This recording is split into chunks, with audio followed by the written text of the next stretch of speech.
अस्सलाम वालेकुम रहमतुल्लाहि व बरकातुहू। मैं हूं जमाल जामी और आप देख रहे हैं फाज़िल जामी। नाज़रीन, आपने मुफ्ती तारिक मसूद साहब की हालिया पॉडकास्ट देखी होगी जिसमें इरशाद भट्टी ने जारहाना अंदाज में मुफ्ती तारिक मसूद साहब से इंतहाई तल्ख सवालात किए हैं, लेकिन उतने ही अहसन अंदाज में, उतने ही सब्र व तहम्मुल के साथ और उतने ही इस्तिदलाल के साथ मुफ्ती तारिक मसूद साहब ने उनके तमाम तर सवालात के जवाब दिए हैं। इससे पहले इरशाद भट्टी ने इंजीनियर मोहम्मद अली मिर्ज़ा और मौलाना तारिक जमील साहब के साथ भी पॉडकास्ट की थी, जबकि हालिया जो उनकी पॉडकास्ट है ख़ास तौर पे मुफ्ती तारिक मसूद साहब के जो जवाबात रहे हैं, जिस अंदाज से और जिस इस्तिदलाल के साथ उन्होंने गुफ्तगू की है, ये पॉडकास्ट पिछली दोनों पॉडकास्टों पर भारी है।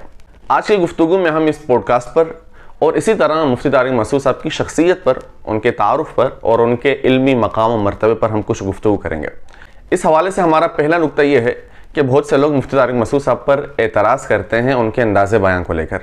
कहा यह जाता है कि वो अपने बयानात में लतीफ़े सुनाते हैं और मिंबर पर बैठकर लतीफ़े सुनाते हैं। मुफ्ती तारिक मसूद साहब के जो अंदाज़े बयान है, ये एक मखसूस तरीक़े तदरीस है कि जिसमें सामीन के जहनी सतह के मुताबिक उनको वाक़यात के ज़रिए या फिर कहानी के ज़रिए, मिसालों के ज़रिए से या फिर लतीफ़े के ज़रिए से कोई बात समझाई जाए।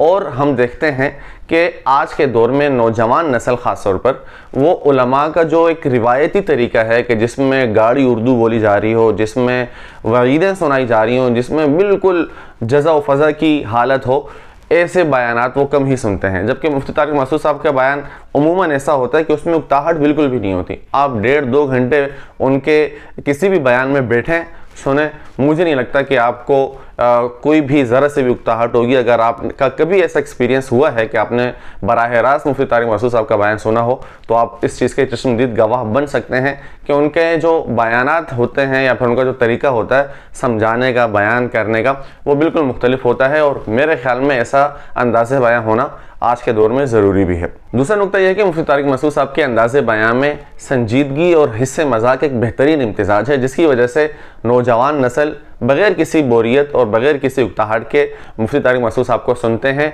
और जब वो सुनते हैं तो ज़ाहिर सी बात है वो माशरती मसाइल मुफ्ती तारिक मसूद साहब बहुत ही अच्छे अंदाज में एड्रेस करते हैं, उनका हल बताते हैं। और इसी तरह जो हम देखते आ रहे हैं कि 4 शादियों के हवाले से, देखिए मुफ्ती तारिक मसूद साहब की वैसे तो वजह शोहरत 4 शादियाँ बन गई हैं, लेकिन इसकी जो मेन वजह और इसकी जो असल वजह है वो ये है कि ज़िना से इस सोसाइटी को कैसे पाक किया जाए, मेन वजह वो है। उसके हल की सूरत में मुफ्ती तारिक मसूद साहब जो है बयान करते हैं कि 1 नहीं 2 शादियाँ, 2 नहीं 3 नहीं 4, जितनी इस्तिताअत हो कम अज़ कम पहली शादी वक्त पर नौजवानों की करवा दी जाए और निकाह को इतना मुश्किल ना किया जाए जिस तरह से आज के दौर में हो चुका है। निकाह आपके सामने कि आज के दौर में फ़ी शादी में 20-22 लाख रुपए तकरीबन जो है लगी जाते हैं, एक दरमियानी अगर फैमिली है, दरमियानी सतह की, और ज़िना बिल्कुल आम हो चुका है। इसीलिए मुफ्ती तारिक मसूद साहब कहते हैं कि नहीं, निकाह को आम होना चाहिए और निकाह के आम की सूरत ही से हम जो है ज़िना का सद्देवाब करेंगे। और ख़ास तौर पे जो मगरिबी जो मसाइल हैं,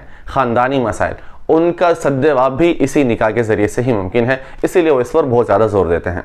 अच्छा, तीसरी बात अगर आपने नोट की हो कि मुफ्ती तारिक मसूद साहब का अंदाज़े बयान इंतहाई जुर्रतमंदाना है। ऐसा नहीं है कि वो हर चीज़ को ही मजाक के वे में लेकर मतलब बयान कर देते हों। कुछ ऐसे ख़ास तौर पर अक़ायद के मामले में वो 2 टोक अपना मौक़िफ़ रखते हैं। उसमें इसी तरह मसाइल के मामले में, जायज़ नाजायज़ का मामला है, हलाल हराम का है, तलाक निकाह का है, उसमें उनकी जो फ़िक्र होती है वो 2 टोक होती है। उसमें वो किसी तरह का मतलब यह है कि अपनी फ़िक्र में झोल नहीं रखता कि बंदा जिसकी वजह से कहे कि यार ये अकाबिरीन के रस्ते से हटकर जो है ये आज के दौर की जिद्दत पसंदी का शिकार होकर या फिर सोशल मीडिया के जो उनके फ़ैन फॉलोअर्स हैं उनको खुश करने के लिए वो उनके लिए तख़फ़ीफ़ पैदा कर रहे हैं, ऐसा भी नहीं है। जुर्रत के साथ बयान करेंगे, अक़ायद का मामला होगा 2 टोक बयान करेंगे और फिर नौजवान नस्लों के जहनों को अपील करते हुए ये तमाम बातें उन्हें एक्सेप्ट भी करवाएंगे कि ये हमारे वो मामलात हैं कि जिसमें हम किसी भी तरह का, किसी भी नौयत का कंप्रोमाइज़ नहीं कर सकते। इसके अलावा हम ये भी देखते हैं कि सोशल मीडिया पर जितना असर मुफ्ती तारिक मसूद साहब का है, इतना किसी और आलिम दीन का इस वक्त नहीं है। इस सब के बावजूद उनकी आप सोशल मीडिया की ज़िंदगी देखें और उनकी निजी ज़िंदगी देखें, अल्हम्दुलिल्लाह हमें इत्तेफाक हुआ है मुफ्ती तारिक मसूद साहब से मुलाकात का भी, उनसे 2-4 दफ़ा मुलाकात भी हुई है, उनकी निजी ज़िंदगी भी देखी है, तो ये वो शख्सियत हैं कि जिनकी रियल लाइफ और रियल लाइफ इसमें कोई आपको फ़र्क नज़र नहीं आएगा। अगर आप देखेंगे, इनसे मुलाकात करेंगे, जिस तरह ये मिंबर पर होते हैं उसी तरह मिंबर से नीचे भी होते हैं। तो दिखलावे वाला या फिर शो ऑफ करना या फिर कोई और मामला, इनसे वो बिल्कुल मुबर्रा और बिल्कुल पाक हैं। लेकिन ये बात भी ज़हन में रहे कि मुफ्ती तारिक मसूद साहब एक इंसान है, आलिम दीन है, काबिल एहतराम है, लेकिन हैं इंसान ही। हम उनको फरिश्ता नहीं कह रहे, हम उन्हें मुक़द्दस हस्तियों में शुमार नहीं कर रहे, लेकिन जो उनकी खुसूसियात हैं वो आप सबके जहन में भी होना ज़रूरी है।